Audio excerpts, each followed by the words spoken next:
आपने बहुत अहम बात की, इकोलॉजिकल रेस्टोरेशन करने की हमें ज़रूरत है। और जब हम दिल्ली के रिज एरियाज़ देखते हैं तो उनकी खबरें भी ये आती हैं कि वो कम हो रहे हैं।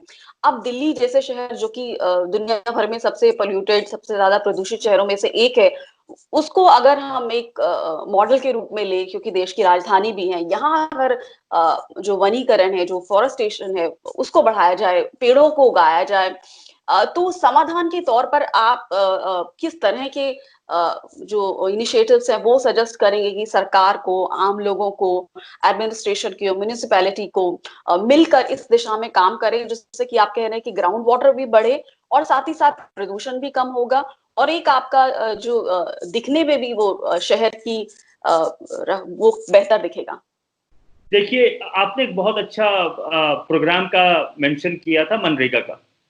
जी। मेरे अंदाज से हमने मनरेगा प्रोग्राम को बहुत अच्छी तरह से हैंडल नहीं किया है। हमने सिर्फ मनरेगा प्रोग्राम अभी तक जॉब गारंटी स्कीम की तरफ से देखा है कि किस जी। तरह से, जो कि बहुत इंपॉर्टेंट है। मैं इस चीज को एकदम नहीं डिस्काउंट करना चाहता हूं कि इस देश में बहुत गरीब लोग हैं और उनको हमें सोशल सपोर्ट प्रोग्राम प्रोवाइड जी। करने की जरूरत है। लेकिन हम मनरेगा प्रोग्राम को एक इकोलॉजिकल रिस्टोरेशन प्रोग्राम बना सकते हैं। जी। आज के दिन में कोविड-19 के समय और कोविड-19 के बाद भी बहुत ज्यादा बेरोजगारी होगी। मनरेगा का बहुत इंपॉर्टेंट रोल होगा। हम क्यों जी। नहीं मनरेगा को एक इकोलॉजिकल रिस्टोरेशन प्रोग्राम की तरह यूज करें जी।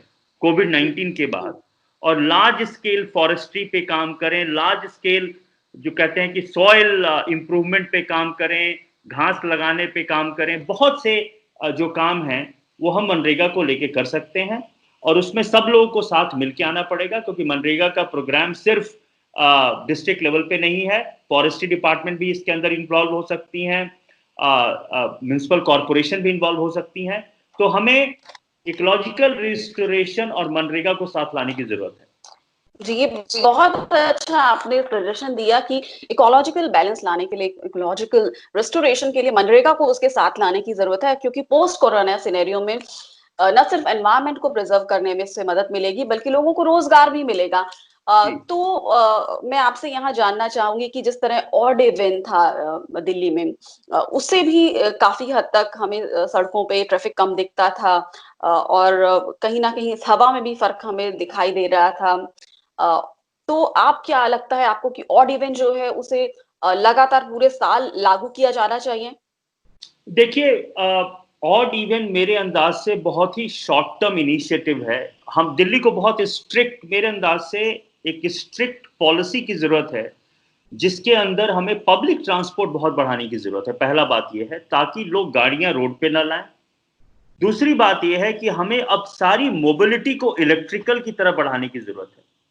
अब वो जमाना गया कि हम डीजल और पेट्रोल की कार चलाएं और मोटरसाइकिल चलाएं। अब हमारे पास टेक्नोलॉजी अवेलेबल है।